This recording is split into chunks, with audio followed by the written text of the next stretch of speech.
bilang welcome home, Kauli, homecoming nih. Dan kayaknya bukan cuma home rumah dalam artian keluarga ya, tapi juga ini banyak teman-temannya yang datang reuni.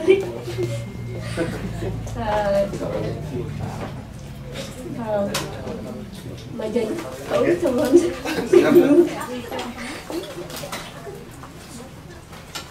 Oke.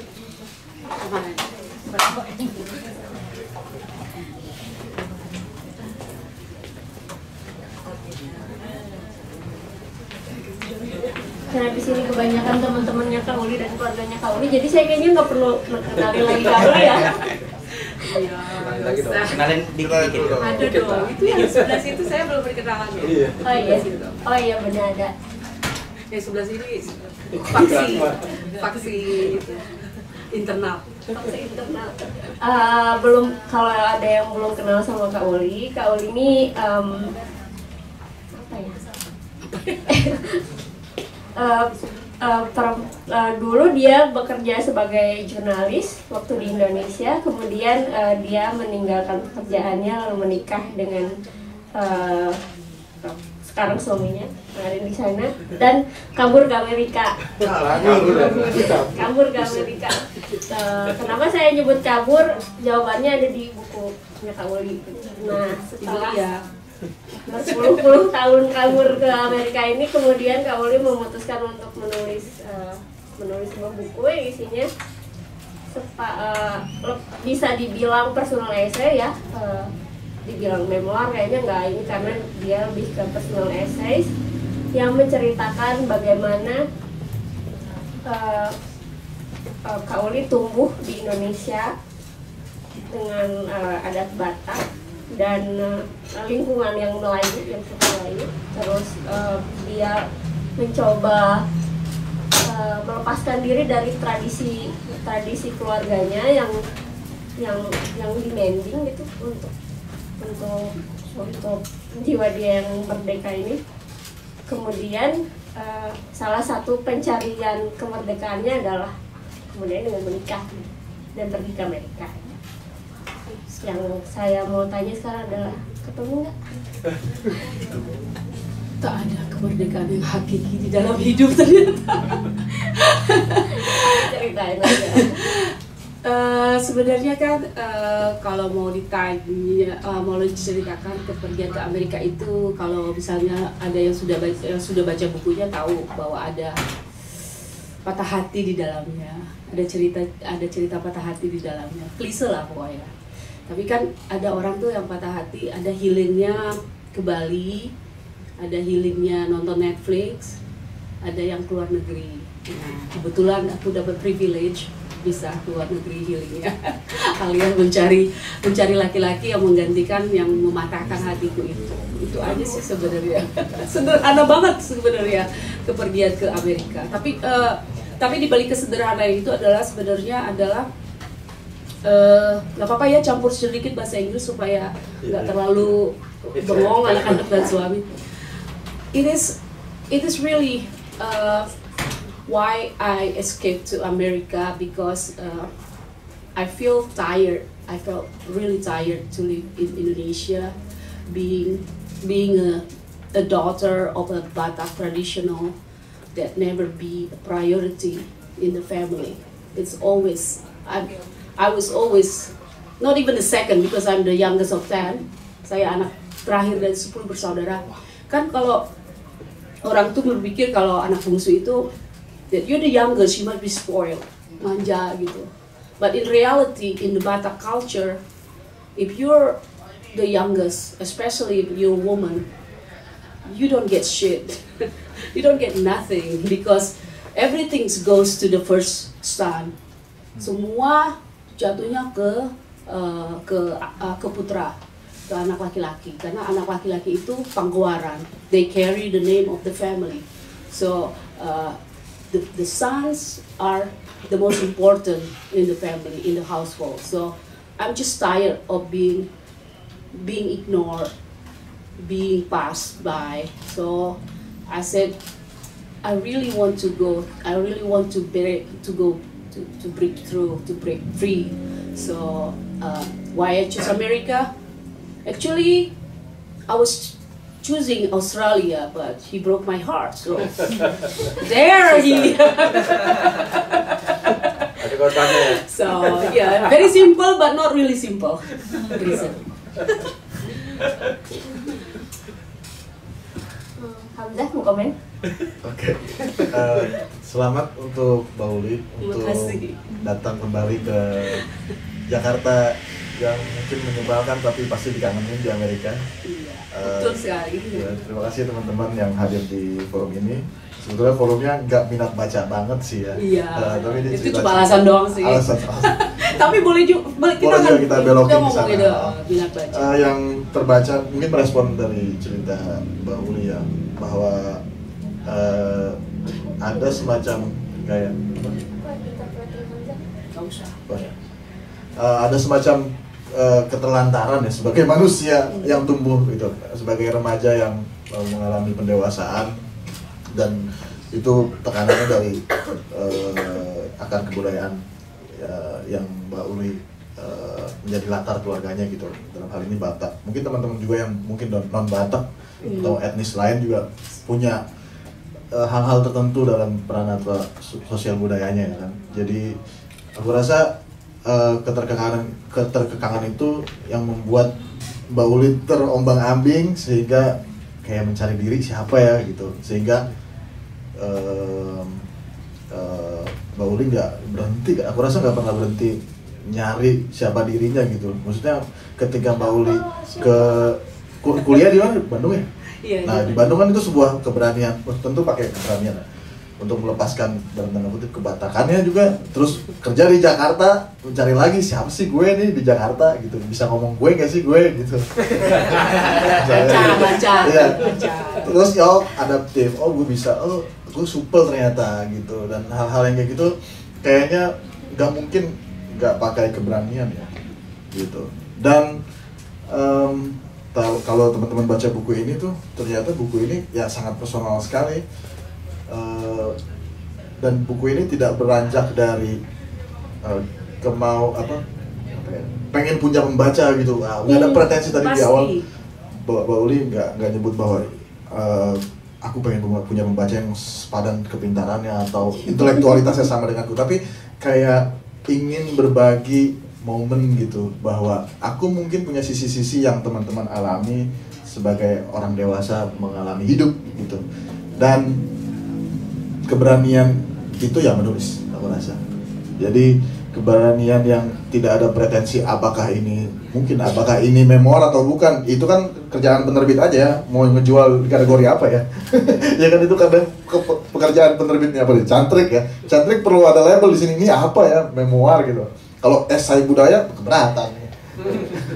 Atau travelog apa ya, catatan perjalanan? Enggak juga gitu. Ya itu kerjaan penerbit aja, butuh kategori. So ada keberanian yang ternyata selalu dibawa sama Mbak Uli ya, keberanian untuk belajar terus, dan kayaknya nggak gini deh gue cari lagi deh gitu. Kayak aku nggak seperti ini, apakah aku perlu lebih adaptasi lagi gitu. Dan itu terbukti misalnya ya, kita lihat Mbak Uli tetap betah di Amerika udah berapa tahun Mbak? 18 tahun. Pasti berat, nggak mungkin nggak berat di negeri orang. Dan itu pasti butuh keberanian. Aku mau balikin dulu ke ini ya, ke temanya, karena temanya minat baca. Itu aku cuma mau tanya, dari kapan Kak Uli senang baca gitu, dan dari kapan nulis kayak gitu? Kalau seingatku sih dulu tuh sebelum bisa baca gitu kan, umur-umur yang belum bisa baca tuh kan pasti punya gelora pengen bisa baca ya, karena selalu dibacain. Terus aku masih ingat loh itu, coba aku tulis ya. Gimana aku lagi di mobil gitu, terus ngelihat papan-papan jalan gitu kan, terus belum bisa baca, tapi nanti kalau aku sudah bisa baca, aku mau baca. I want to read every word written, every word, I will always read. Gombal banget. Ternyata tidak seindah gitu. Jadi gini, membaca itu kan seharusnya sebuah kebutuhan seperti bernafas seharusnya, seperti bernapas. Membaca itu suatu aktivitas yang kita lakukan setiap hari.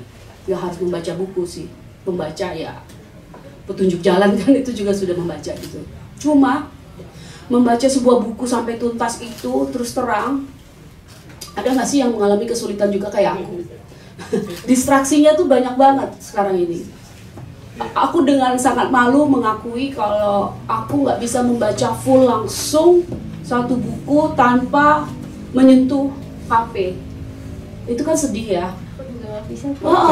Jadi udah baca misalnya nih 5 halaman gitu ya, HP-nya siapa tahu GR aja gitu, padahal nggak ada juga gitu yang ngirim WhatsApp gitu, nggak ada, tapi ya siapa tahu toh gitu kan. Jadi taruh lagi, terus baca lagi, taruh lagi, baca lagi. Sangat sulit loh membaca itu, entah kenapa.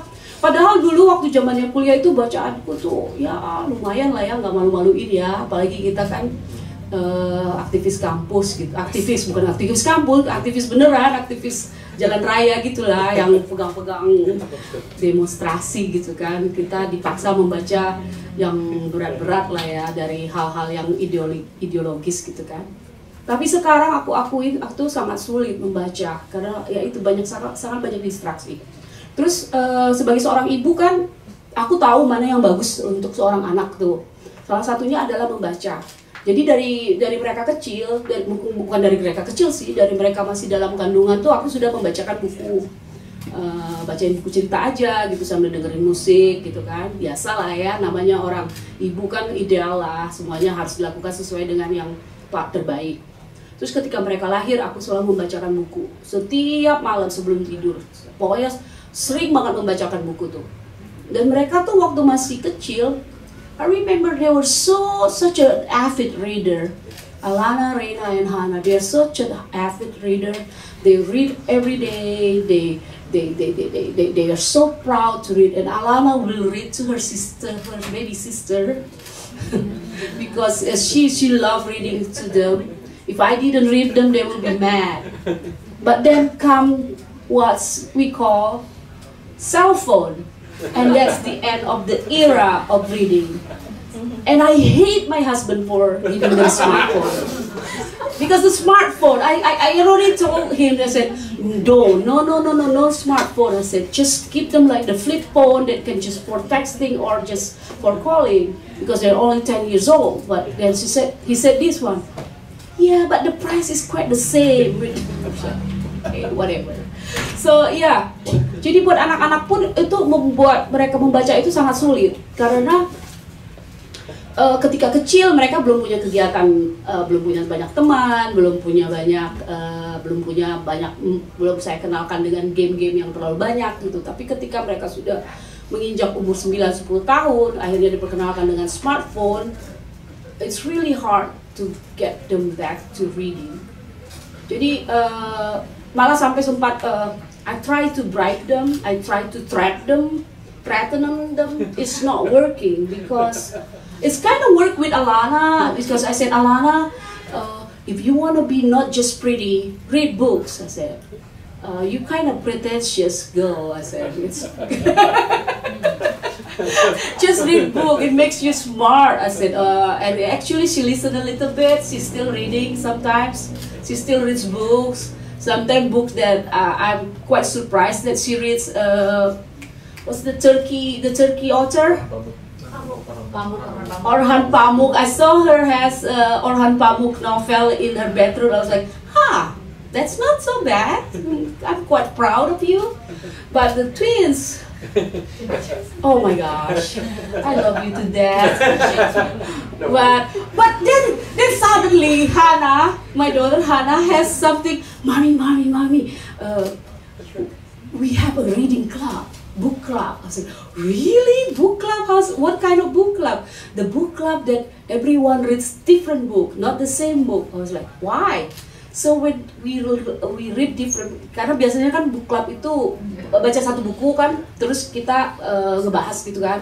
Nah ini enggak, dia book clubnya katanya bacanya beda buku. Why? I said, I asked, so we can recommend each other book, which is a really great idea actually. I really like the idea, but then I asked, how many books a month? Just one book a month. And I asked, what's going on with the book club?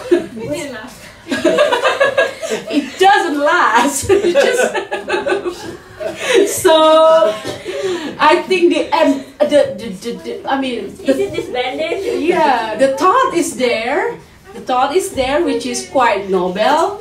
But like I said, the distraction is really hard. Distraksi untuk membaca itu sangat-sangat tinggi, yang membuat aku juga kesal. Dan kesalnya lagi, aku nggak bisa juga membuat mereka misalnya, kamu nggak boleh gitu dong. Lepas itu apa teleponnya, gak usah dipakai telepon. Because I do the same. I do what they're doing. So it's kind of like kalau aku bilang kayak gitu kan kesannya munafik karena aku nggak mengerjakan apa ya, cuma ngomong doang kan. Jadi ya itu makanya mungkin teman-teman di sini yang suka membaca, aku sangat kagum kalau kalian masih bisa membaca satu buku misalnya. Untuk 1 minggu aja aku sudah kagum kalau bisa membaca satu buku novel ini aja dalam satu atau buku apa aja ya yang kalian suka dalam 1 minggu. Aku pengen sebenarnya justru aku yang pengen tahu cara-cara kalian itu gimana sih. Kamu gimana caranya supaya misalnya Ya, skema parenting dari membaca nih, Hamzah. gimana? Coba Oke, kebetulan baru punya anak. bacain. Jangan kasih telepon. Ya tentu ada inilah, ada kurasi bacaannya yang terkait sesuai dengan apa yang ingin kita sampaikan gitu, ingin kita bentuk anaknya kayak apa gitu. Tapi ya karena baru 1 tahun, nggak muluk-muluk lah ya. Yang penting dia mendengar audio gitu, bahwa seperti diajak ngobrol aja gitu. Tapi ya yang mau aku sambung dari cerita Mbak Uli ya terkait hal itu, berarti kan ada kesadaran kesadaran mau mengedukasi banget gitu anak ya. Ya Iya. kayaknya setiap orang tua juga mengalami hal itu. Ya minimal dia lebih pintar dari kita gitu lah. Sesederhana itu. Dan itulah yang distraksinya belakangan memang makin masif karena adanya teknologi sangat mempengaruhi, dan dari Mbak Uli udah sebut. Tapi yang menarik karena kita misalnya bisa merujuk ke buku ini adalah kesadaran itu jauh sebelum mungkin ketika anak Mbak Uli itu punya kemampuan membaca, kesadaran untuk mengedukasi ya, bahwa 3 tahun pertama pernikahan kan langsung ada 3 anak itu. Nah, bayangin aja teman-teman pindah keluar negeri ke negeri orang, terus 3 tahun di sana udah ada 3 anak gitu. Wah itu absurd banget sih pasti. Itu absurd. Saya belum maksudnya bayangannya kayak saya belum mengedukasi diri saya sendiri, belum kelar nih sama negara nih. Total udah orang baru yang saya harus edukasi gitu. Nah di sini ditulis juga ada bagian kayak menulis selalu menjadi terapi buat saya. Kan dalam hal ini artinya sebetulnya saya menulis untuk diri saya membaca, nantinya anak saya yang membacanya. Dan itulah kenapa di buku ini misalnya Mbak Uli menekankan, kenapa ya? Menekankan, saya juga sanksi awalnya, kenapa harus didedikasiin ke 3 anaknya? Oh ternyata karena adanya fase percepatan itu, tinggal di Amerika 3 tahun, terus jumpa Witan, oh ternyata skena parenting itu susah banget, minta ampun. Oh iya. Percepatan itulah yang membuat kayak nantinya di masa sekarang gitu, dan anak-anaknya kebetulan alhamdulillah sudah besar gitu, bisa menerima secara mendewasa apa yang mungkin ibunya memikirkan ketika dia masih kecil gitu. Ini kayak kado buat anak sih, jadi kayak gitu sih. Ini bagian dari apa? Dongeng kali ini. Agak berani sih emang dongeng buat kami. Makanya aku sangat ngotot untuk menerbitkan buku ini, menerbitkan satu lagi buku hampir mirip sesuai tapi dalam bahasa Inggris, karena sebenarnya setiap kali aku menulis, every time I write, I have my daughters in my mind that they will read my writing, which is sad because Alana, did you read what I wrote about? I don't think so, but you know, maybe if it's in the book, in the form of book, they will. Tapi dia pasti they bangga will read, dengan kamu. yeah. So buat aku buku itu adalah sebuah kado untuk anak-anak yang nggak lekang dimakan waktu, mudah-mudahan.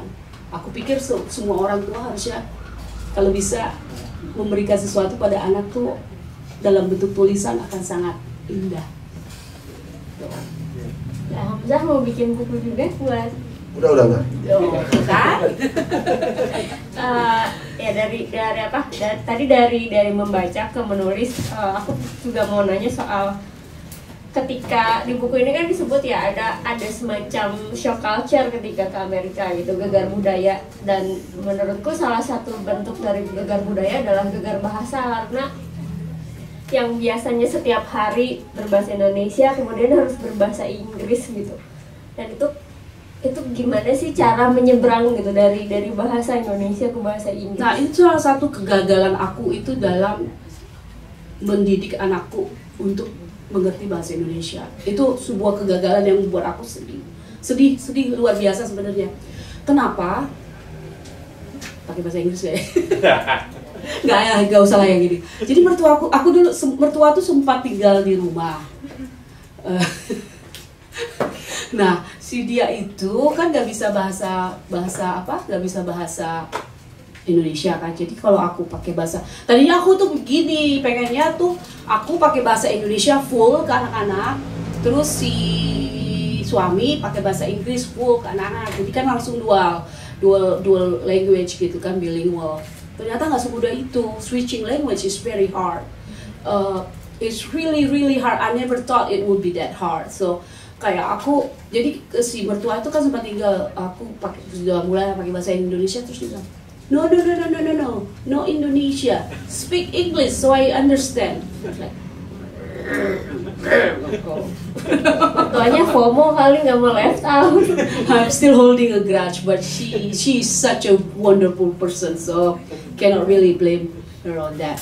Nah, persoalan bahasa inilah yang membuat aku juga agak-agak dilematis ya. Jadi gini, bahasa Indonesia aku tuh semakin tahun semakin menyedihkan gitu ya. Karena bukannya sok bahasa Inggris, memang ketika bahasa Indonesia tidak digunakan, bahasa apapun mungkin kalau tidak digunakan jadi kan sulit gitu loh. Kadang-kadang aku tuh sempat bahkan mau udah harus lebih cepat nge-Google kadang-kadang kata-kata yang aku lupa dalam bahasa Indonesianya. Karena pernah tuh sempat tuh garlic apa ya?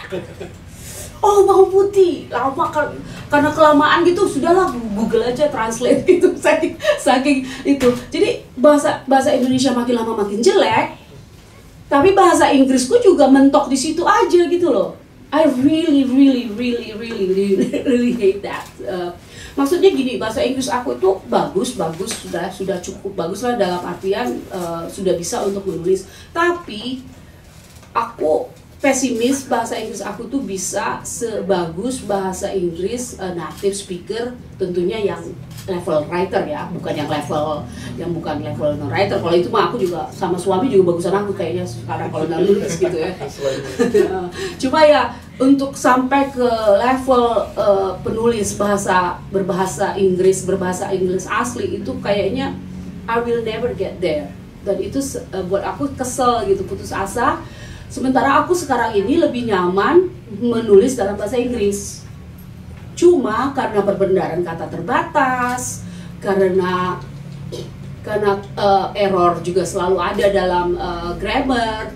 Jadi sebagai penulis yang non-native speaker itu actually, tapi ada juga aku pernah minta pendapat dari Joel Stein. Joel Stein itu kolumnis Time, terus dia bilang, actually your stumble across the a minor grammatical mistake is kind of a charm. Dari situ aku merasa, oh iya ya, kita sebagai non-native harusnya nggak usah terlalu was-was, nggak usah terlalu takut kalau bahasa Inggris kita tuh nggak sempurna.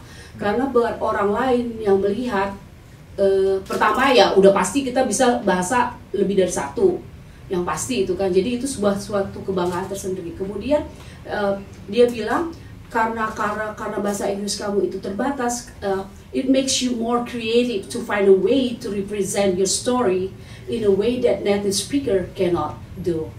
And I kind of agree with but cuma ya itulah, switching language itu suatu hal yang sangat sulit, yang salah satu tantangan aku dalam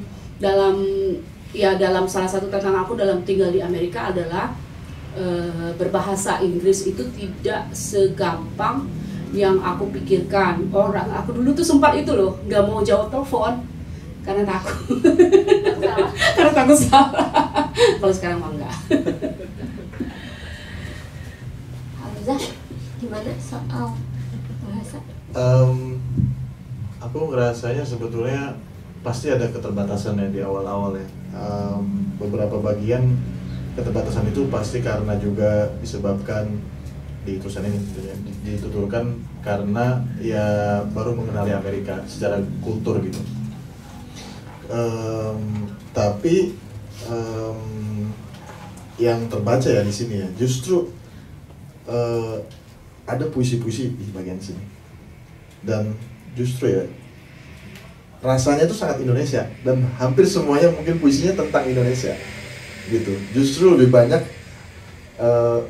secara mood ya itu tuh emosi orang Indonesia ketimbang ketimbang esainya gitu. Kalau esainya tuh sangat perspektif Amerika, ya imigran dari sebagai yang hijrah pindah dari Indonesia ke Amerika gitu kan, dari yang lain. Tapi setiap puisinya meskipun ditulis dalam bahasa Inggris ya, puisi-puisinya itu tentang ibunya, tentang anaknya gitu, dan moodnya tuh mood orang Indonesia yang lagi baper gitu. Dan apa ya, bikin bahasa Jawa ya, ngelangut gitu, bikin kayak gitu. Kayak mungkin Is it good or bad? Good. Oh. Good.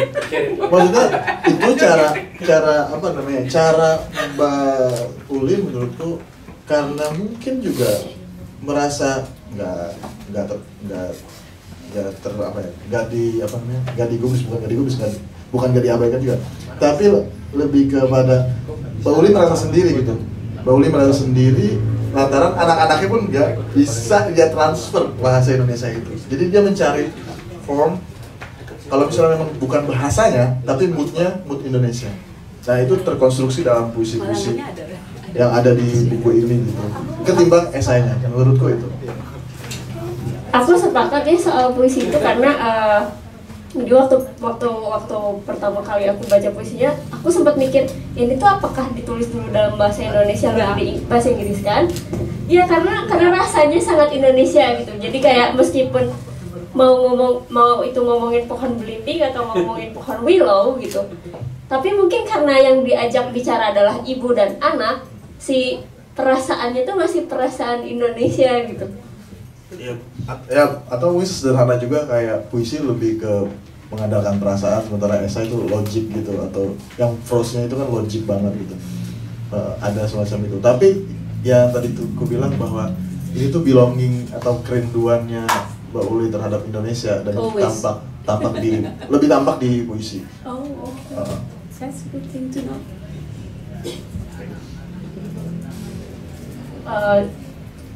Jadi kebayang juga sih ini sebenarnya bentuknya tadinya esai atau prose poem.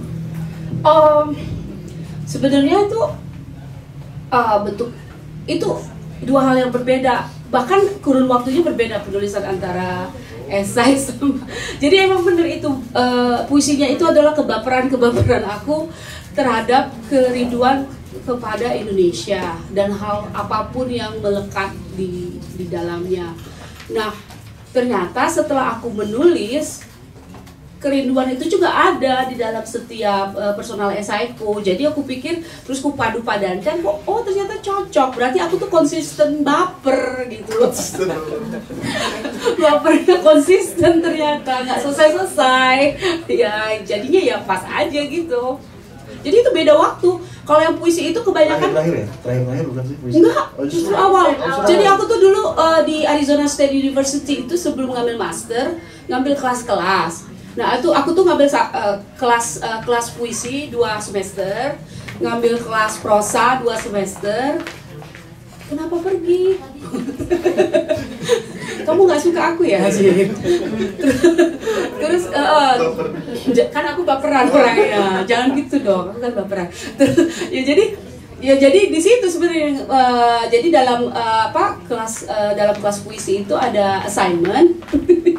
Jadi itu assignment poem sebenarnya dari profesor. Mau dibukuin nggak? Iya, sudah ada sebenarnya. Khusus nanti ada diterjemahkan sama salah seorang penulis yang sangat aku hormati dan aku sukai juga. Keputusannya kenapa diterjemahkan? Kenapa nggak dalam bahasa Inggris? Karena pertama aku pengen puisiku itu diinterpretasikan oleh penutur asli bahasa Indonesia yang merupakan mother of tongue. Siapa tahu dia punya interpretasi beda gitu. Aku pengen tahu aja gitu. Terus aku kemarin aku punya buku Neruda yang dia ada bahasa asli puisi yang Spanyol sama bahasa Inggris. I was like that's kinda nice to see both languages like that. Also, because the one who's gonna translate the poems also kind of strong writer, so probably I'm just gonna write his. I gonna write his knowledge and everything. Numpang top. Kan jujur kacang hijau gue kan. Gak apa-apa kan, yang penting rasanya nyampe. Iya, aku pengen tahu juga sih dia bisa nggak. Ya. Ada yang mau komen nggak atau ada yang mau tanya nggak? Ya, tanya dong. Ya, bisa terkait buku atau terkait.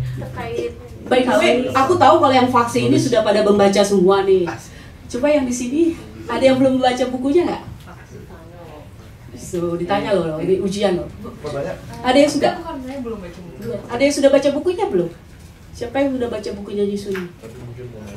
Oh, boleh nanya juga. Jadi aku tanya siapa yang belum baca, oh ternyata belum dibaca. Boleh dibaca dan dibeli ada di sini. Kalau mau nanya apa aja nggak apa-apa. Boleh juga nanya tentang membaca tentang Amerika, tentang kisah cinta. Siap menjawab. Tapi bukunya soalnya banyak juga ngomongin cinta nih. Siapa tahu mau baper tadi itu loh. Sambil nunggu kalau kita ngobrol lagi. Ada yang mau nanya? Ayo nanya dong. Nanya dong. Kauli mau cerita soal cintanya nggak? Oh, yang mana nih? Yang mana nih? Kan gak kehitung jari, kan gak kehitung jari di sini Indonesia. Ini sombong juga nih orang. Yang mana? Kalau yang mana? Kayaknya susah ya. Ada nggak sih yang mendorong minat bacamu gitu dari kekasihmu gitu? Oh, kalau minat baca bukan, tapi kalau menulis dalam bahasa Inggris ada. Itu pacar. Ya ceritain proses inspirasinya aja. Jadi aku dulu waktu kerja di Femina punya kekasih. Dia kerja di embassy, Australian Embassy. Dia punya istri.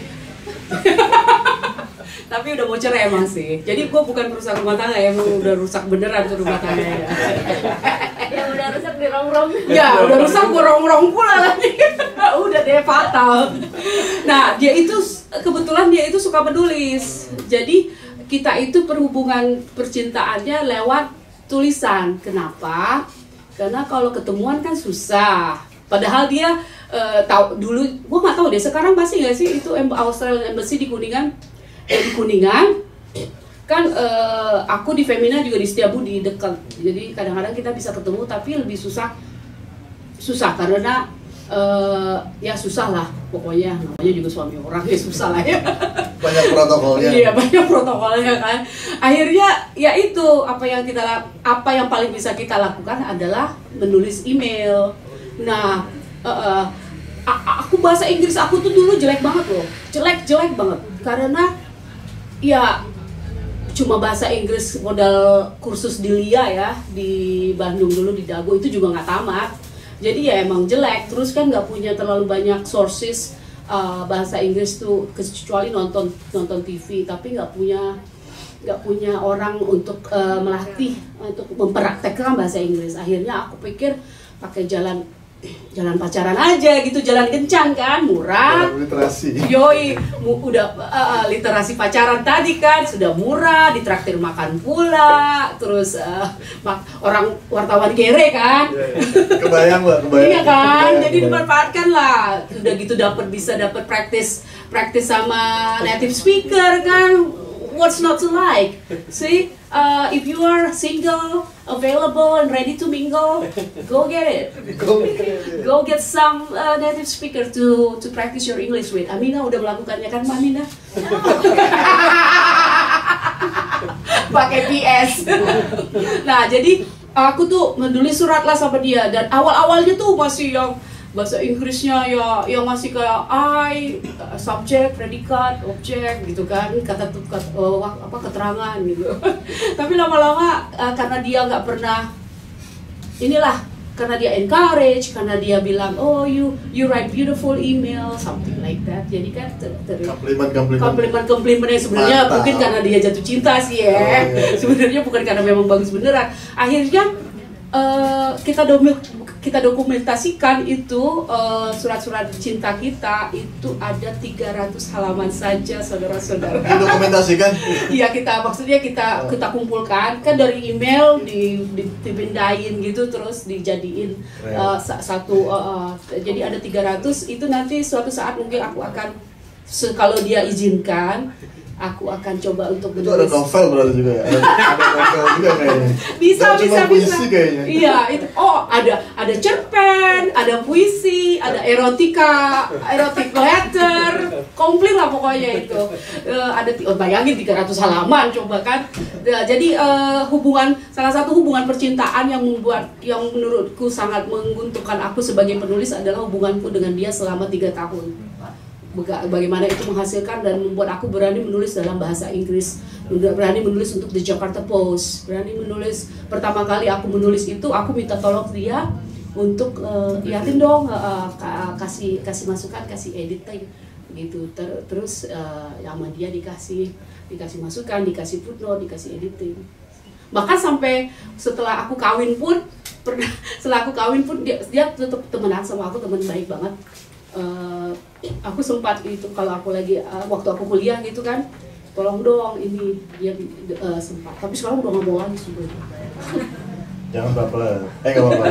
Baper kan gue. Ya itu kan ada gunanya kisah cinta. Jadi buat hanya opsi itu. Buat perempuan, kenapa perempuan nggak tahu deh, pokoknya aku pro perempuan. Buat perempuan tuh kalau mempunyai hubungan, apalagi hubungan yang jelek ya, stigmatik kayak gue. Kalau nggak ada untungnya jangan.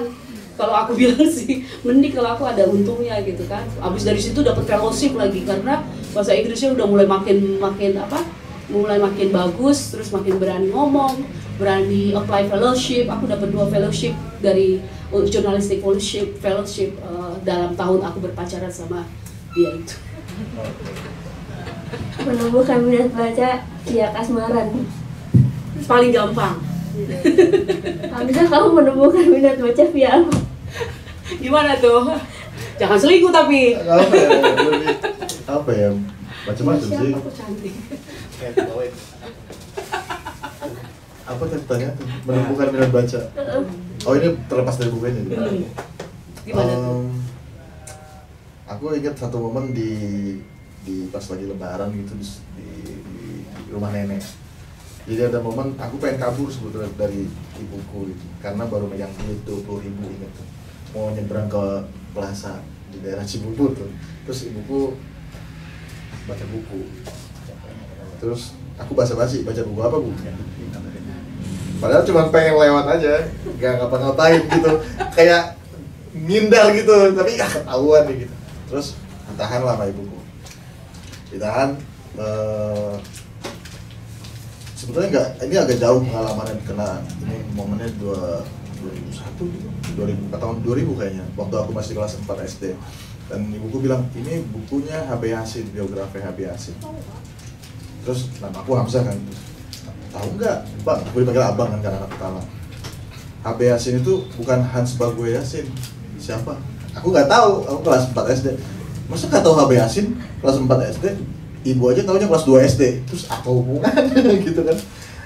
Nah, jadi HB Yasin kan Hans Bagoy Yasin, bukan Hans sebetulnya tapi Hamzah. Nah, aku baru tahu di buku itu, dan sampai ada momen aku nggak suka baca itu, sampai akhirnya aku di usia 20 tahun aku baru suka baca. Ulang tahun ke ibuku ke berapa ya, aku lupa, 49 atau 4 berapa gitu, aku nemu buku itu di Taman Ismail Marzuki, buku yang ibu baca, dan ada keterangan emang, oh emang iya namanya Hamzah, HB Yasin. Dan itu salah satu alasan kenapa ibuku nerima nama Hamzah pas aku dilahirin gitu. Bapakku yang sebenarnya namain, tapi bapakku nggak tahu HB Yasin. Sesimpel kemudian aku kasih buku itu ke ibuku di ulang tahunnya, ya udah. Dan kayaknya itu tahun pertama aku di usia 20 tahun suka baca deh. Karena waktu SMP SMA pengen jadi anak band. Gak penting sih, tapi kayak gitu. Itu ada. Tapi ibumu berarti pembaca. Iya, ada Berarti transisi. ibunya pembaca. Pembaca, kuliahnya sastra sih. Oh. Tapi aku gak pernah Privilege. membayangkan jadi pembaca gitu. Ya ada satu momen di mana akhirnya ibuku membiarkanku lebih banyak habisin duit untuk buku. Mungkin juga karena dalam tanda kutip privilege itu ya. Sampai ada satu momen, ini agak panjang dikit ya. Aku IPK-nya 1 gitu. Anjir, sama dong. Sama dong. Ada ini ceritanya. IPK-nya 1. 148 gue. Di usia 21 tahun kalau nggak salah. IPK-nya 1, terus lagi liburan semester, aku sakit, aku ya namanya mahasiswa kampus dan emang tinggal di kampus, bayangin tinggal di kampus sangat gelandangan. Miskin ya? Ya, miskinkan diri sebetulnya, karena pengen beli buku. Nah, terus aku dijemput ayahku kan. Dia menjemputku naik motor, tapi aku bawa 2 kardus sesederhana. Terus ternyata aku harus ke rumah sakit, dicek lah tes darah kan. Tes darah, oh ini harus opname, ini DBD sama tipes. Terus ibuku nyusul dari rumah, datang, abang kamu nggak pernah makan ya? Makan kok, tapi lagi keadaan terbaring gitu, makan kok, enggak ini apa 2 buku. Ya udah, setelah itu 2 hari keduanya ibuku bilang, bulan depan ibu tambahin 300.000 buat beli buku, kalau kurang bilang. Privilege.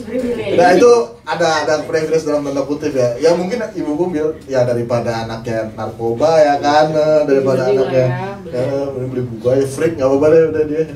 Ada kayak gitu. Punya anak nerd daripada punya anak pecandu. Iya mungkin ya. Kayak gitu sih teh. Buku apa sih yang paling berkesan buat kalian di masa kecil? Kalau aku buku yang berkesan itu apa, Enid Blyton, Mallory Towers, seri Mallory Towers itu loh, yang anak-anak perempuan di asrama perempuan. Itu yang sampai sekarang aku tadinya mau sempat mau nyari, tapi aku takut kecewa soalnya. Jadi aku sempat dikecewakan gitu sama buku yang dulu aku baca bagus banget dan lucu banget. Ternyata setelah aku baca ulang, kok garing banget ya. Yaitu bukunya Lupus, Hilmat Ari Wijaya. Dulu tuh ya ampun, stylish banget kayaknya. Ya keren banget gitu, lucu banget. Pas aku baca, masa sih yang kayak gini aku anggap keren banget sampai malu sendiri. Jadi aku nggak mau lagi membaca Mallory Towers. Sama satu lagi yang aku baca waktu SMP itu Sidney Sheldon. Sidney Sheldon itu aku suka karena Amerika banget lah ya. Intrik-intriknya kan Amerika banget. Plus ada seksnya. Jadi ya gitulah. sebagai hiburan. Malum kalau Nick Carter sama ini Arrow itu terlalu ngeri gitu loh. Kayak vulgar banget Terlalu begajulan gitu. Kalau Sidney Sheldon itu kan ada ceritanya, ada build up the romance gitu, jadi lebih yes gitu. Itu sih yang paling berkesan. Terus tentu yang paling standar itu adalah Tintin, Asterix, Lucky Luke, Bobo, Kuncung, maklum udah tua. Tom, ya itulah. Majalah masa kecil ya. Redaktornya Hartoyo, Hartoyo Anak Jaya. Aku kalau Kuncung soalnya tahu, nggak baca tapi tahu. Tapi kalau Tom nggak tahu. Tahu itu ada namanya Tom. Saya berhenti ngerti di ini Hero tadi. Dasar. Ya itulah kalau agak dewasa dikit ada satu buku. Aku tuh orangnya tuh kalau baca buku sebenarnya kayak buang air gitu, nggak nempel, nggak lama nempel. Jadi jarang banget ada buku yang berkesan yang bisa aku bener-bener inget banget gitu. Nah, cuma ada satu buku yang aku suka banget dan lumayan inget, itu adalah George Orwell Animal Farm. Itu buku yang lumayan melekat di kepala dan sampai sekarang rasanya masih apply, masih bisa diaplikasi di negara kita juga yang sudah agak kembali ke chaos. Itu dikasih baca ke Alana, Rena sama Handu nggak buku-buku itu, buku-buku yang dulu? Belum, mereka punya I think they have very bad taste in books. No, not really. I mean, different era because American is kind of different in Indonesia. Like my husband never really know Tintin or Asterix, which I'm very surprised. I thought everyone knows that, but no, they have their own comic that I don't even recognize the name either. And like Hannah and Rena too, they have some books that the newness that I don't really know. So they have their own book, they have their own stories that they own. Maybe it becomes their own memories later in life. So I don't really mind. It's fine. But like George Orwell, of course they will read it because it's part of one of the books I think they have to read at school, right? So for that I don't really need to introduce. Ada yang mau ini nggak? Mau ikut ngobrol nggak? Iya, kok nggak ada yang mau ngobrol sih, jadi kan nggak enak kita. Jadi saya kan baperan orangnya. Iya. Sama juga. Sama. Enggak. Ya, buat Mbak Uli sama Mas tadi saya Hamzah. nggak, Mas Hamzah. Jangan nyimak ya. Nggak, bukan datang. Tadi baca buku dulu di jalan terus kasih kan. Soal minat baca, kan menurut statistik Indonesia selalu berada di 10 peringkat terbawah lah ya. Benar-benar. Peringkat teratas itu kayaknya negara-negara Skandinavia ya. Sebenarnya kira-kira apa sih yang menyebabkan ya kalau minat baca kita tuh rendah, sedangkan yang ya mungkin makannya mereka bukan nasi ya, tapi sama-sama manusia gitu ya, bisa jomplang banget gitu loh frekuensi baca bukunya dan presidennya kayaknya sih. Oke, kalau gitu jawabannya kalau Mbak Uli atau Mas Hamzah presiden, program apa? Aduh, langsung nanya. Ngeri bener itu program. Iya, program apa kira-kira yang bisa menumbuhkan minat baca, termasuk saya? Ya menyediakan buku sebanyak-banyaknya sih, kalau aku bilang untuk bikin orang jadi mau baca. Kemarin sempat ngobrol sama Agi ya, dia bilang kita tuh kadang-kadang hidup di dunia kita sendiri yang kita nggak nyadar kalau di tempat lain itu berbeda banget kan. Kayak dia bilang, si Agi bilang gini, Mbak Uli, tau nggak Mbak, aku tuh ada aktif di komunitas baca ini. Mereka tuh bukunya nggak ada Mbak, bukunya tuh yang sudah tua, yang sudah lama, yang udah outdated banget. Cuma masa sih? Iya, jadi aku agak merasa gak enak juga, merasa kasihan gitu loh. Mereka punya taman bacaan, tapi itu buku-buku yang sudah tua-tua banget. Aku langsung anjir, sementara aku buku kebuang-buang di rumah gitu ya, apapun langsung donasi. Kalau aku ngelihat kenapa di Amerika pun masih ada orang baca buku sambil naik bus. Dan perputaran buku itu di toko buku bekas itu sangat bagus. Jadi buku yang baru, misalnya nih ya, mereka rela beli buku baru pre-order ya. Terus udah gitu udah dibaca gitu kan, didonasikan. Jadi di toko buku, di thrift store itu ada buku-buku yang sebenarnya aku dapat buku ini misalnya nggak nyampe 5 tahun baru nemu, tapi buku itu bisa dalam 1 tahun kita sudah nemu. Nah itu kan hal-hal yang bikin juga memudahkan kita untuk saat membaca ya. Mungkin juga persoalan ekonomi pastinya, karena kan untuk membaca buku harus, untuk membeli buku kan butuh duit. Sementara orang Indonesia banyak juga yang boro-boro baca buku, makan 3 kali aja belum pasti kan, gimana mau mikirin buku. Jadi kalau aku jadi presiden yang pasti ya sejahterakan dulu rakyatnya lah, yang pasti itu sih. Kalau rakyatnya sejahtera, edukasinya bagus, ya otomatis kan semuanya juga punya waktu untuk relax, untuk baca buku. Nah, lu kalau udah kerja 12 jam, 13 jam sehari, Ngapain coba baca buku lagi? Mendingan nonton sinetron atau yang doesn't text my mind. You know, you really need to relax, to not thinking. Yeah, It's a luxury then. to unwind. What? Reading is a luxury then. Reading is luxury, even for me as a mom, and I don't do nothing.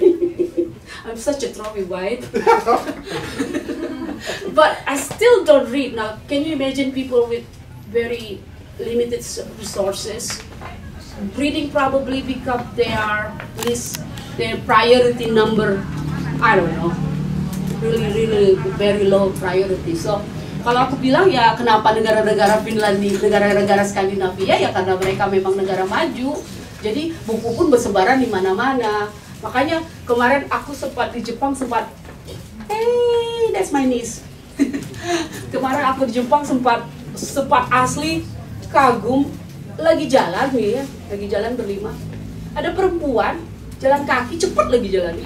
Baca buku, asli buku, bukan yang di phone, bukan yang elektronik. Asli baca buku kertas gitu. Anjir. Lagi jalan kayak gini baca buku. Aku bilang gitu. Dahsyat banget nih orang Jepang ya. Sambil jalan aja, nggak cuma di MRT atau lagi nunggu, tapi lagi jalan pun dia baca buku. Kalau kita kan lagi jalan dilarang-larang, hei jangan main phone, jalan ini masih baca buku. Jadi kalau aku bilang jangan selalu salahkan masyarakat kita deh, kenapa literasinya rendah. Ya salahkan penyelenggara negara yang nggak bisa membuat rakyatnya kaya, yang nggak bisa bikin rakyatnya jadi makmur, boro-boro mau mikirin buku. Jadi kalau itu tuh semuanya itu ada relasinya. Kemakmuran dengan kecerdasan dengan apa-apa itu ada. Jadi jangan salahkan. Aku suka kasihan kita tuh sudah miskin salahin lagi. Capek banget gak sih? Jadi kalau aku bilang iya kenapa literasi kita rendah itu adalah representasi negara yang ngawur. Itu kalau menurut saya sih. Sistemik jadi sistemik. Keras dong. Sekarang Presiden Hamzah. Pertanyaannya nggak pernah saya bayangin saya dapat pertanyaan. Tapi indeks misalnya tingkat literasi itu pasti ada patahannya karena pembangunan nggak merata, infrastruktur pasti compang-camping. Sementara aku tipe yang percaya bahwa inisiasi literasi itu ada di mana-mana dan itu tidak diselenggarakan atau absen negara di sana gitu. Tapi apakah maksudnya mau sampai kapan? Aku juga membayangkan kita benci sama penyelenggara negara gitu. Pasti ada perlu semacam pola-pola kemitraan yang perlu dibangun dan kayaknya perlu mikirin atau duduk bersama lagi ya kemarin aja misalnya kurikulum sastra, buku-buku sastra dimasukin guru-guru dan buku-buku apa yang diseleksi itu aja dah chaos banget gitu. Ya dan itu kan perlu ada duduk bareng gitu. Maksudnya di kalangan penulis sastra pun gontok-gontok ada itu melelahkan sekali. Padahal tujuannya kan untuk mengedukasi ya masa depan gitu. Yang punya masa depan kan bukan yang mereka yang berantem, tapi anak-anak di kemudian hari gitu. Saya juga menyayangkan hal itu, kok orang-orang tua ini berantem buat diri mereka sendiri, yang ngapain ya gitu. Ada yang perlu disayangkan di situ kan. Dan itu berarti kan problem literasi juga gitu. Kenapa? Ternyata karena kita udah mengalami kecompang-campingan infrastruktur, terus pembangunan yang nggak merata, malah kita memperkeruh diri kita sendiri gitu. Di situ pasti negara akan cabut dulu gitu. Itu akan angkat tangan atau ya lepas tangan gitu atau ya udah pada berantem kan ya udah kami diem aja. Terus programnya hilang. Iya. Sering kayak gitu kan. Dan itu kan yang perlu kita hindari sebetulnya. Bahwa misalkan punya itikat baik dalam hal ini pemerintah ya perlu kita dukung dan kita memang kita layak untuk mendukungnya kan. Inisiatif dari dan inisiatif karena yang mengenal khazanah atau lokalitas itu kan daerahnya masing-masing. Problemnya ya kita udah kelamaan pakai pola sentralistik aja kan. Nah, itu harus dibongkar terus sih supaya nggak harus Jakarta mulu gitu, melelahkan pasti. kayak gitu sih. Udah agak presiden gak sih? Udah bisa nyalon lah. Enggak ya, nyalon Udah bisa nyalon. Berat banget pertanyaannya Mas, thank you. Kalau gue oposisi ya, oposisi. Aduh. Opposition selalu ya. Ada lagi yang mau komen nggak? Oh tuh ada. Ada. Kenapa nggak sih? Oh, sampai tuh.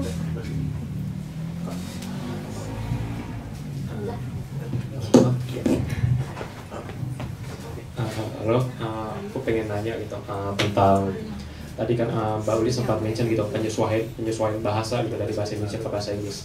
Ada nggak sih momen juga kayak menyesuaikan bacaan gitu dari teks-teks bahasa Indonesia ke bahasa Inggris? Karena dari pengalaman aku sendiri kan kayak sekarang pun masih dalam tahap belajar gitu untuk membaca teks-teks bahasa Inggris itu.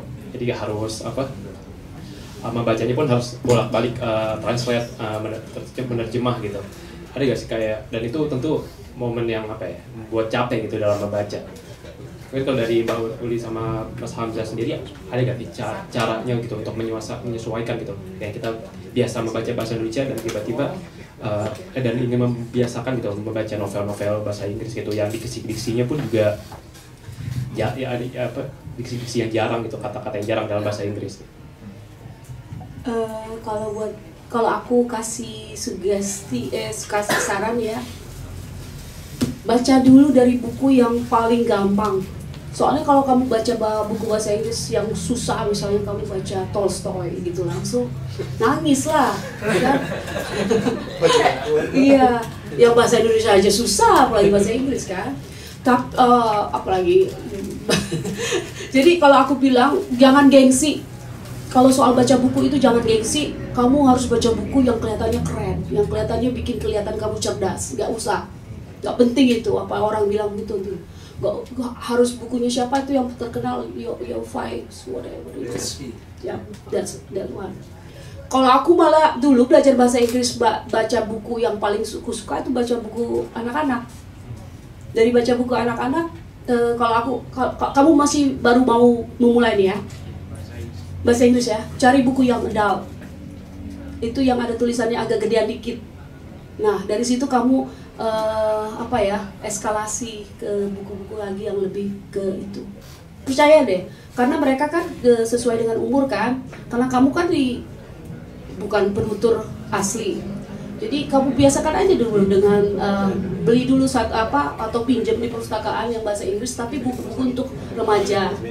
Kalau memang itu masih susah, turunkan lagi, nggak apa-apa, nggak masalah. Buku-buku untuk anak SD nggak masalah, tapi yang bercerita ya. Jadi makin lama nanti ke atas lagi, makin lagi. Nanti kamu akan terbiasa. Terus sediakan selalu dictionary app. Jangan males untuk stop, terus buka, terus kalau bisa, thank you Benny. Terus kalau bisa langsung digunakan gitu. Apalagi kalau misalnya kamu rajin gitu ya, ada kata yang susah terus langsung dicatat gitu, terus pakai dalam bahasa Inggris. Apalagi kalau kamu misalnya punya pacar, tulis aja dalam bahasa Inggris teksnya atau surat cintanya, atau lagi marah, lagi ngambek juga pakai bahasa Inggris gitu. Kalau saran aku gitu. Jadi sesuaikan dengan kemampuan kamu bahasa Inggris. Jangan malu kalau kamu masih baca buku 5 sekawan atau baca buku apa gitu, bahkan di bawahnya jangan malu. Tapi nanti kalau kamu sudah mulai ke buku sastra, mulai ke buku yang lebih serius, akhirnya kamu akan sampai. I'm sure you will get there, I promise you, okay? Oke, nanggapin apa ya? Terima kasih kakaknya untuk pertanyaannya. Simple sih, kebetulan pernah kuliah di pendidikan bahasa dan sastra Inggris, tapi aku pemalu untuk ngomong bahasa Inggris, bukan tipe yang suka ngomong bahasa Inggris. Ngomongnya bahasa apa? Bahasa Indonesia.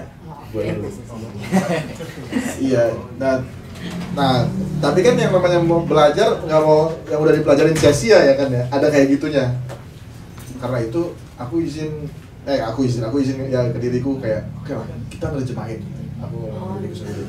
Nah, apakah terjemahannya baik atau enggak itu lain soal. Tapi itu yang tadi disebut sama Mbak Uli mengenai ya pakai aplikasi dictionary segala macam, itu yang aku lakuin. Nantinya apakah terjemahannya dibaca sama orang itu lain soal juga itu. pasti jadiin proses untuk menembus kendala-kendala atau keterbatasan diri kita gitu. Karena aku orang yang pemalu untuk ngomong bahasa Inggris. Nah, keterbatasan itu juga sisa-sisa yang paling bisa dipertahankan dari dulu pernah belajar kayaknya sih nerjemahin gitu. Kayaknya nerjemahin itu sih, dicoba aja. Itu sih. Kalau mau aku tambahin, jadi kalau misalnya iya. Nah, ini penerjemah juga ini. Penerjemah profesional. Mantep kalau ini. Kalau misalnya soal dictionary itu ya, biasanya aku nyiapin 2 kamus Inggris Indonesia dan kamus Inggris. Nah, kalau misalnya kayak nemuin kata yang susah tuh, si kamus Inggris itu aku tulis juga kata lainnya gitu, sinonim ini. Jadi kayak semacam buat nambahin vocab gitu, sambil latihan nambahin vocab gitu. Itu sih. Gimana? Oke kan? Kita menambah kan? Menambah knowledge good. Ada lagi yang mau ini nggak? Baca buku.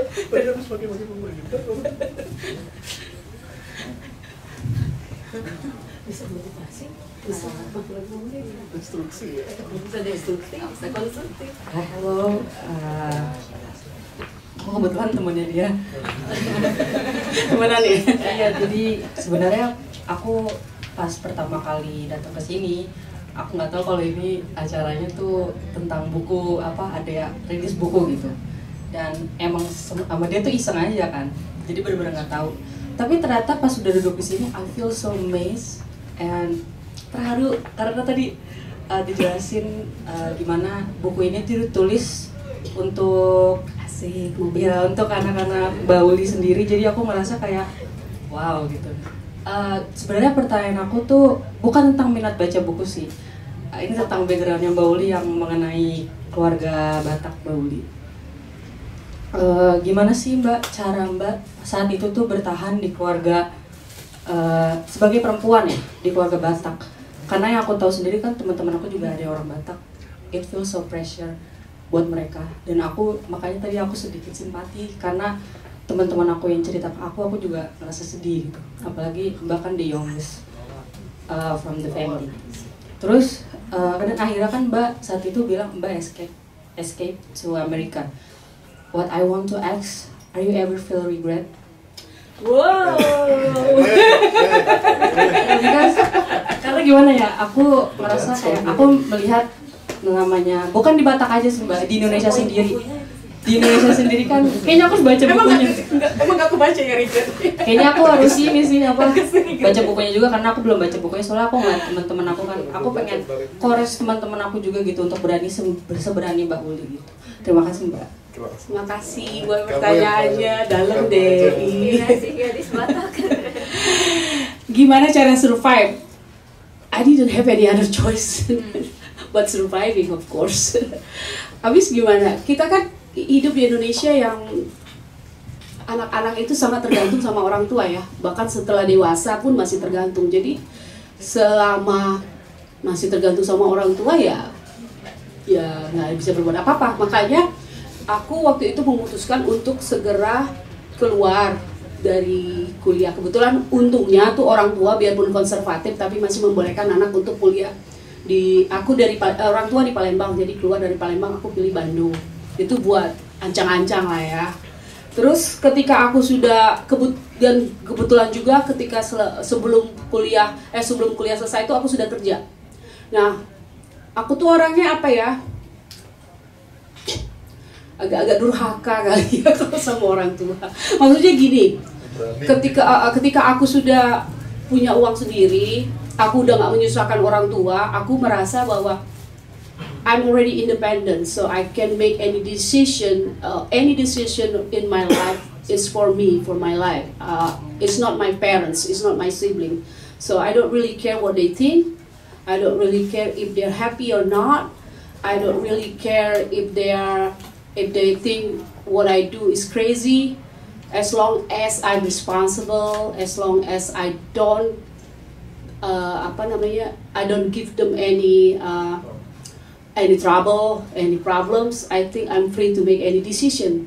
Memang itu sebenarnya juga hal yang agak susah sih, kalau aku juga nggak ngerti. Makanya makanya kadang-kadang kan kalau kita kan suka melihat dari kacamata kita sendiri. Karena aku begitu, kadang-kadang aku melihat orang yang terkungkung, suka, kok kamu gitu sih? Misalnya nih ya, ada cerita, ada iya nih nggak enak banget, soalnya aku harus kawin sama cowok Batak. Aku bilang, kamu sudah umur segini, kenapa masih harus mempertimbangkan orang tua gitu loh? Bukannya itu hidup yang harus kamu jalani sendiri. Kalau aku tuh gitu pikirnya. Entah, tapi aku selalu bilang, kalau itu kamu harus, salah satu menjadi manusia dewasa adalah sanggup menanggung konsekuensi yang terjadi atas keputusan yang kita bikin. Nah, salah satu konsekuensinya itu bukan cuma apa yang terjadi pada diri kita sendiri, tapi salah satu konsekuensinya adalah misalnya orang tua jadi nggak suka, orang tua nggak happy. Itu konsekuensi loh. Jadi itu harus kita tanggung. Nah, itu aku sanggup menanggung itu sendiri. Jadi ketika aku membuat keputusan, kalau kamu baca buku itu kayak Lida, dia terkejut, dia bilang, loh Mbak Uli itu ternyata beneran ya, waktu kawin itu beneran asli, nggak pakai ya itulah, nggak pakai atau apa. Aku memang nggak bisa izin sama keluarga. Kenapa? Karena waktu aku kawin aku udah umur 30. Bahkan umur 30 ngapain lagi aku butuh izin dari keluarga. Aku sudah dari 24 aku sudah cari duit sendiri. Aku udah menanggung diriku sendiri. Jadi aku menurut aku ketika aku sudah dalam usia yang sangat matang, ketika aku sudah menanggung hidupku sendiri, ketika orang tua sudah tidak lagi membiayai, sudah semuanya aku lakukan sendiri, aku merasa tidak perlu memasukkan faktor keputusan orang tua dalam keputusan hidupku. Nah, kalau seorang perempuan misalnya berani bertindak seperti itu, seharusnya nggak ada problem. Aku bukannya ngajak anak jadi durhaka ya. Tapi maksudnya gini loh. Cuma ya itu tadi, kamu harus berani dengan menanggung konsekuensinya. Adalah salah satunya yaitu orang tua jadi nggak happy. Kamu sanggup nggak menanggung konsekuensi itu? Kalau aku sanggup. Atau kamu dijauhkan sama orang-orang, sama keluarga. Nah, kamu sanggup Pak? Kalau aku nggak masalah gitu loh. Jadi kenapa aku berani membuat keputusan seperti itu? Makanya kalau kamu punya teman yang Batak, misalnya ya, dia merasa tersiksa, dia masih tinggal sama saudara, masih tinggal sama orang tua. Saran pertama aku adalah, ya keluarlah dari rumah orang tuamu. Jangan karena aku pikir gini, kalau kamu masih dibiayain orang tua, masih tinggal sama orang tua, ya benar juga sih orang tua yang harus menentukan hidup kamu. Ya kalau kamu masih nempel gitu loh. Jadi kalau mau merdeka, ya merdekakan diri dulu dari orang tua yang menindas kamu. Itu saran utama gue sih. Keras. Ini penerbit diskon berapa persen? Dari 90 jadi 75. Main tuh, main. Aduh, itu Mas Hamzah. Enggak lah, itu pertanyaan buat kamu itu. Pas aku komentarin, aku nggak ada di sampingmu waktu kamu tumbuh. Nggak ngerti aku. Aku sebagai orang yang tinggal sama orang tua. Nah, ini perempuan, empowering. Ini perempuan nih. Bukan menyindir ya, bukan menyindir, maaf kalau ada. Beda, kalau banyak udah pengabdian. Saya nggak mengabdi. Aliran mengabdi pada orang tua ya gimana? Kan mengabdi bisa banyak cara. Enggak sih, aku nggak merasa mengabdi juga ya. Sebenarnya dia ini lagi mengirit. Ya pertimbangannya nomor satu ekonomis. Aku ya kalau misalnya di rumah ada kamar banyak, ngapain aku ngekos gitu kan. Gitu aja. Terus supaya bisa bawa. aku lagi salibat. Fokus. Dan terus maksudnya ya kalau untung ini mungkin privilege juga ya, punya orang tua yang nggak demanding. Jadi orang tuaku sama sekali nggak demanding gitu. Kalaupun misalnya mereka paling bisa tuh mereka request sesuatu, misalnya bapakku request apa gitu, tapi itu juga dengan mudah aku tolak gitu, nggak mau gitu. Dia belum selesai ngomong aku bilang enggak, ya udah dia nggak akan ngapa-ngapain lagi gitu. Anak kesayang. Enggak juga. Sayangan tapi galak. Enggak juga. Ya karena memang gitu, mereka nggak punya banyak ekspektasi gitu, jadi ya udah gitu, nggak demanding, nggak punya banyak ekspektasi, dan ya itu privilege gitu. tinggallah dengan orang tua yang nggak demanding. Pilihlah orang tua. Bisa milih. Aku mabuk dong orang tua. Jangan sedih gitu dong. Ada yang mau cerita lagi nggak? Pertanyaannya kedua kan 2 pertanyaan. Oh iya ada lagi pertanyaan. Oh bukan? 2 pertanyaan. Oh ada 2 pertanyaan. Oh iya. Oh tadi ada 2 pertanyaan. Apa satu lagi pertanyaan? Ayo moderator. Oh ya sorry. Regret enggak? Oh, regret. Oh iya lupa. Betul tuh. Sengaja. Ini berdua udah mau dengar. Soalnya aku tadi yang regret itu kirain udah Oh, belum, dijawab belum. gitu tapi Polly, did I regret? Read it in the next book. Menyesal nggak ya? Suamiku tuh kadang-kadang nanya gitu kan. Kamu menyesal nggak sih kesini kalau misalnya kamu dikasih? Will you marry me if apa saya mengulangi hal itu lagi gitu? Will you do the same thing? I said, I don't know. I think I would have been happy too if I were single and in Jakarta. Not that I don't love my daughters, but if I never knew my daughters, I think I would have a good life too in Jakarta. But I wouldn't trade them for anything.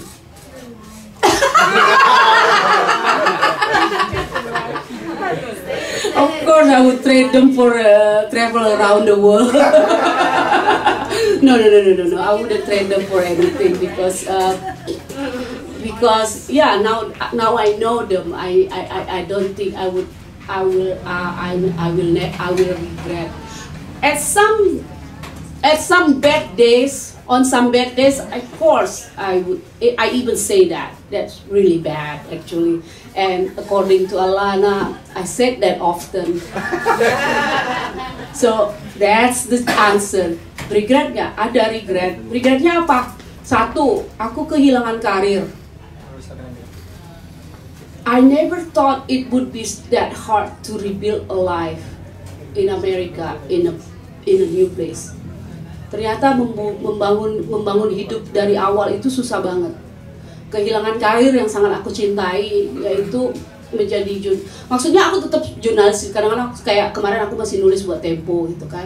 Tapi beda, maksudnya menjadi jurnalis yang employed, terus yang setiap hari bekerja gitu kan. I really miss that. I miss the feeling of under deadline, pressure. I miss interview people, important people. I miss my job as a journalist. Itu satu hal yang aku kadang-kadang sometimes I'm resentful and I take it out on him and my kids, which is really bad actually. I know that that's not good, but I'm just human. Sometimes I'm cranky and I'm in a bad mood and I just say things that I shouldn't have said, like, I wish I never came here. Have I ever said that? What do you mean sometimes? Oh yeah, at least I honest. See, at least I'm trying to be honest that on some bad days, of course, I regret it because especially when I see that my friends, some of my friends, they already become chief editor, become a very famous writer, become this and become that, holding a very high position, while I'm just a mom of 3 daughters and a wife. I'm unemployed. This is why I said if I don't write, I think I would have killed myself. No, literally, because it hurts. It hurts not to have to. I'm not this. Okay, every woman should be a feminist. I'm a feminist, and a feminist who doesn't work is such a bad feminist, I think. Although it's my choice to work, but to lose a career that I just started, I feel like I had a promising career, then I had to quit because I fell in love with those stupid hats. So, it's kind of hard. But do I regret it? Most of the time, of course not. I have 3 beautiful daughters. They are very smart. They're not really respectful kids, but but they're very smart. They're very good kids. They never bring any trouble from school. They are never trouble at school. So yeah, I have a good life. I can say I have a good life. So not really much regret, but sometimes. But the most I regret that I thought I would continue to be a journalist. But then bulan Desember ke Amerika, bulan Januari tunangan langsung kawin, terus bulan Februari hamil, bulan November melahirkan. That's the end of the story of my dreams to be a journalist in America, because it's just not realistic. So that's what my regret, but it's worth it. Really? So udah jawab ya. Aku mau nanya dong. Jadi You're not just mom. It's wonderful job. So. Oh, thank you. That's what a mom said when when she doesn't work. But yeah, thank you so much. Nah ini soal kan tadi ceritanya nggak bisa jadi jurnalis di Amerika karena udah keburu hamil dan melahirkan. Kalau sekarang kan mungkin udah anaknya udah gede. Now I'm 50 years old. What do you think? I would just compete with the fresh graduate. I mean, I know in America there's a rule against age discrimination, but come on. What do you think? Would you rather hire a fresh graduate, 22 years old, who still have all the dreams, while my dreams already killed by kids? No. But I mean, it's just not realistic anymore. That's why I actually tried to try other profession. Jadi aku sempat jadi dosen 4 tahun di Arizona State University. Tapi shut up. Tapi I really hate teaching. I hate teaching. I don't like talking in front of people. This is because I feel like this is all friends. It's okay, but I hate public speaking. It really get me, and because I have anxiety, so it really gets in my nerves. So I tried and I hate it, and I just don't like it. So I quit. Now I'm thinking about another job, which is I want to be a counselor, like a family counselor. Jadi nanti rencananya mudah-mudahan tahun depan mau ambil master degree, my second master degree in counseling. Jadi terapis counselor gitu, untuk kayak psikologis tapi terapis gitu deh. Gitu. Amin. Si Masnya mau nanya loh, Masya. Halo Mbak Uli, Hai. Siapa namanya? Fikra. Iya tadi udah namanya lupa. Oke, pengen nanya ini sih. Tadi kan udah cerita-cerita nih sedikit. Kalau membaca itu cukup personal lah di hidup Mbak Uli sama Bang Hamzah gitu kan. Gimana nih nanti misalkan suatu waktu gitu kan, Mbak Uli dan Bang Hamzah misalkan terbangun dari tidur tapi udah nggak bisa ngeliat lagi. Bisa bilang buta gitu. Apa yang akan dilakukan? Kafka sekali itu Ya mungkin ini sih pertanyaan. Buta. Maksudnya jadi nggak bisa membaca. That's why we have. Tapi bisa mendengar. Apakah akan tetap masa yang berusaha? Iya pasti dong, berusaha. Kan ada banyak cara sekarang ya, karena kita hidup di zaman yang teknologinya semakin memudahkan. Sebenarnya kita tuh dimanjakan kan, kalau misalnya nggak bisa baca lagi, buta tiba-tiba selain bisa audio juga ada huruf braille, ya mungkin akan susah untuk memulai dari awal. Tapi aku yakin sama sekali bahwa aku masih akan suka membaca apapun yang terjadi. Kalau perlu orang lain aja suruh bacain. Kan, dulu aku sempat volunteer soalnya buat orang buta yang kita rekam suara, baca buku, kan ada volunteer baca buku, terus nanti itu buat mereka diperdengarkan gitu. So I think, I don't know if that's still called reading. Di Indonesia ada sebenarnya komunitas Divalitera itu, Mbak Indah di Solo yang ngerjain itu. Oh iya, aku dulu sempat di Bandung ada volunteer untuk membacakan satu buku misalnya, terus nanti direkam, terus nanti dibacakan. So there are ways to still quote unquote read. How's that as an answer? Okay. Kenapa? Kan kita bisa mengandalkan ingatan, brother. Ya maksudnya agak fatal juga nih pertanyaannya kalau misalnya kita buta ya, Nusibila ya. Cuman maksudnya Buta mending, kalau gila aja iya, lebih parah. sekarang udah gila. Kalau itu kan keterbatasan fisik ya, maksudnya jadinya kayak pertanyaannya menyinggung teman-teman difabel. Tapi yang aku pikirkan kalau misalnya memang aku gak dikasih penglihatan, bayanganku aku akan mengandalkan ingatan, dan semoga ada orang yang di samping mau menuliskan misalkan kan, semoga. Atau memang ya aku nulis saya nonton transkrip tapi gak kelihatan. Ada. Gampang kan, Ya, teknologi helps. Maksudnya pasti jadi lebih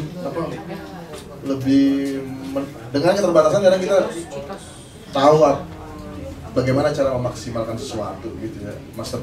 Masterpiece-nya siapapun rata-rata sastrawan gitu atau penulis itu justru di momen yang sangat mereka terpencil gitu.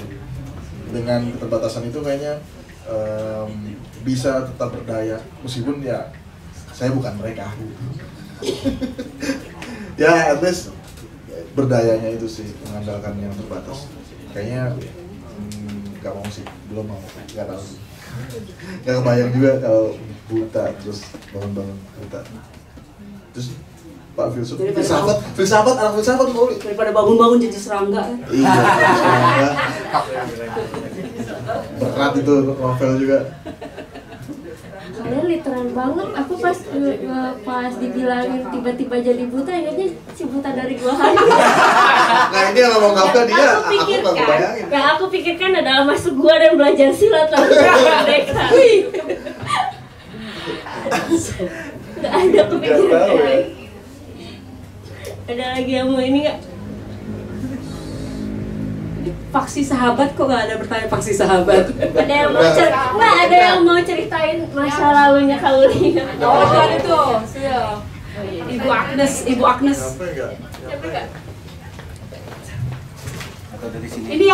Ini yang nulis kata penutupnya loh, Ibu Agnes. Di buku yang menulis ini, iya Bu dosen. Kayak buat pertanyaan buat Uli semuanya. Halo. Ya untuk menumbuhkan minat baca nih ya. Artinya kan gimana caranya supaya semua kalangan itu mau mau mendalami topik gitu lewat teks gitu ya. Tapi kan kadang-kadang nggak semua orang mau gitu kan. Kayak tadi diomongin gitu. Ada nggak sih ide atau pemikiran dari Uli untuk publish misalnya buku buat anak-anak yang berbentuk narasi gitu? Karena kan kalau Uli kan nulis dari sudut pandang orang pertama kayak gitu. Kalau ini mungkin lebih ke sama juga topik misalnya tentang keluarga Batak dan juga terinspirasi dari pengalaman pribadi tapi dalam bentuk narasi, karena kan memang narasi itu lebih dekat dengan kehidupan anak muda dan juga orang-orang yang kurang tinggi pendidikannya. Tanya aja. Jadi pertanyaan apa tadi? Untuk menumbuhkan minat baca kan, jadi kalau berdasarkan penelitian narasi itu paling mudah untuk dipahami.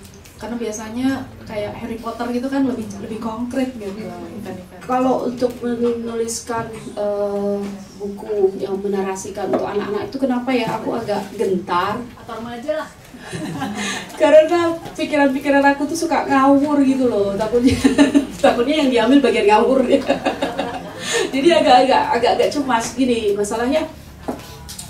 anak-anak itu kan harus, kalau aku tuh merasa mereka harusnya ditangani oleh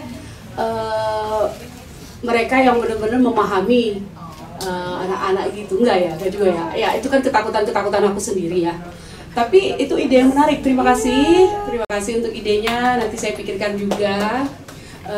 Iya ya, untuk kayak Yuval Noah Harari kan, dia juga bikin buat anak-anak dalam bentuk narasi. Oke, terima kasih Bu Agnes. Mungkin akan saya pertimbangkan setelah selesai buku bahasa Inggrisnya itu ini.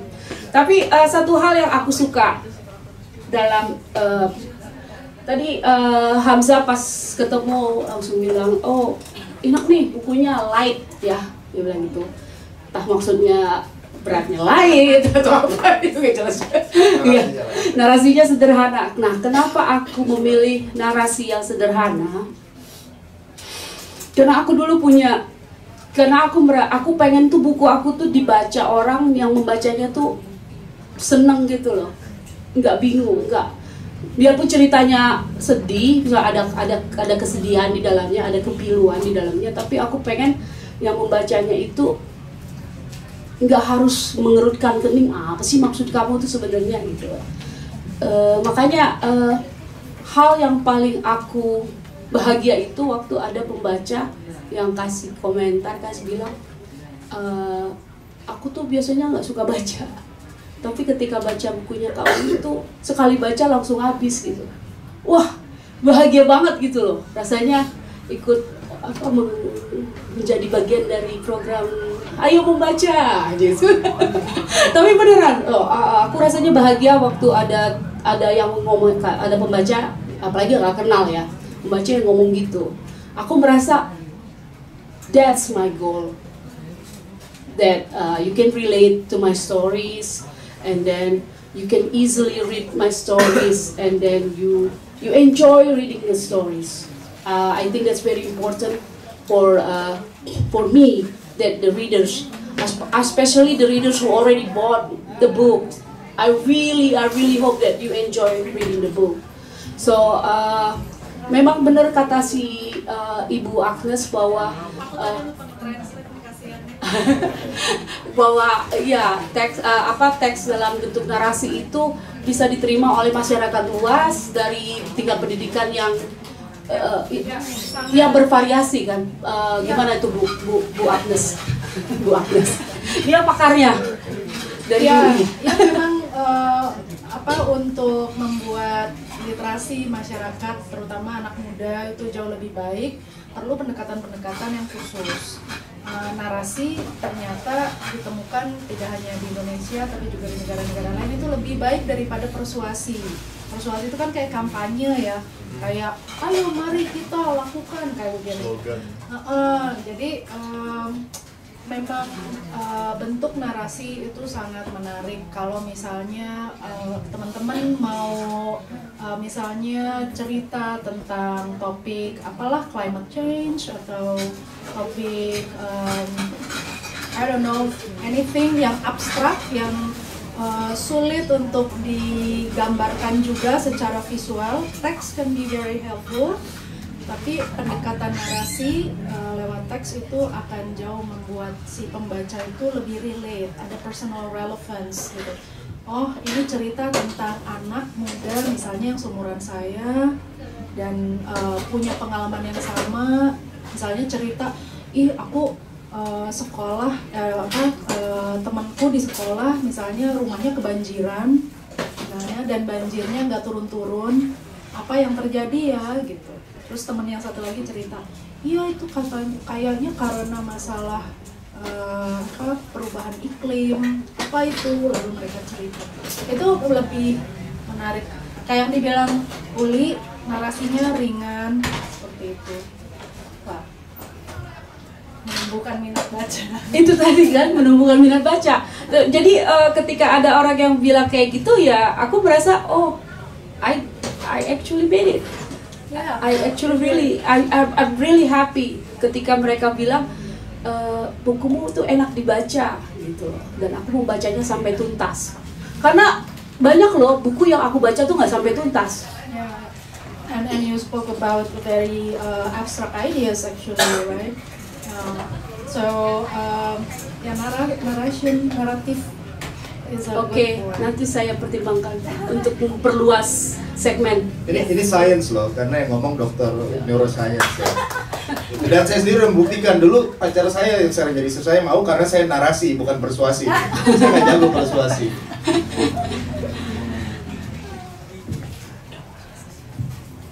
Dulu waktu mendongeng memang nggak bikin cerita sendiri. Pasti ada itu. Ngarang-ngarang ada itu pasti. Mendongeng apa? Mendongeng buat anak-anak. Oh iya itu termasuk. Cuma kan kita di sana tidak kekurangan buku juga. Jadi kadang-kadang tidak perlu mendongeng gitu, masih ada buku. Terus kan kalau anak-anak kan sukanya diulang-ulang sampai yang namanya buku favorit itu Good Night Moon. Itu sampai berapa kali juga diulang-ulang tetap aja suka gitu. Tapi ya tetap ada juga sih cerita. Cuma kan kepala aku tuh suka kotor gitu loh. Jadi kadang suka nggak betah gitu kalau ngomongin anak-anak. Kalau narasinya bersih nggak? Kalau narasi bersih itu agak susah gitu. Narasinya nggak bersih loh. Coba. Maaf, bisa dipahami. Ya, ada lagi yang mau ini nggak? Udah. Karena jam berapa sih sekarang? Oh, di jam 9. Terus teman-teman juga kayaknya udah ini ya, udah ngomong gitu. Ada yang mau diceritain nggak yang terakhir nih? Udah. Gak ada, cukup. Mungkin Pak Ulil. Terakhir. Aku cuma mengajak teman-teman semua jangan tinggalkan baca ya, jangan meninggalkan baca. Soalnya membaca itu harusnya bagian dari kita sehari-hari. Apalagi kelihatan deh dari sini kan teman-teman nggak punya alasan untuk nggak membaca. Kecuali kalau aku lagi ngomong di kampung mana gitu yang materi bacaannya nggak ada. Tapi kan kita semua itu dikasih kemudahan membaca, dimanfaatkan karena membaca itu membuat kita selalu mendapat sesuatu yang baru. Terus juga kalau lagi cari pacaran bisa juga, kalau lagi nyari pacar bisa buat bahan untuk show off gitu kan, why not? Tapi jangan juga jadi kayak orang yang know all gitu ya, nyebelin ya. Cuma gara-gara baca jadi aja kayak nyebelin. Jadi aku bilang coba deh, aku mau kasih tips gimana caranya supaya aku juga sudah melaksanakan ini membaca. Misalnya satu, kasih waktu khusus. Kalau aku sebelum tidur biasanya coba baca 1 lembar aja, apa 2 lembar. Nanti besok-besok sudah 2 lembar, 3 lembar, 4 lembar, 5 lembar, 1 bab. Akhirnya 2 bab, akhirnya bisa 1 buku. Jadi biasakan aja, jadi bagian dari kehidupan kita aja dan sehari-hari. Jadi daripada teleponan, udah WA terus gak dibales kan, mendingan baca buku coba. Udah makin bagus isi kepalanya gitu loh. Terus kalau misalnya kan pada nggak bisa tidur tuh biasa, daripada menggantungkan hidup sama si HP ini, sentuh aja bukunya, coba aja baca sehalaman 2 halaman ya. Aku ajaklah teman-teman baca, dan terutama juga baca buku saya ya. Makasih.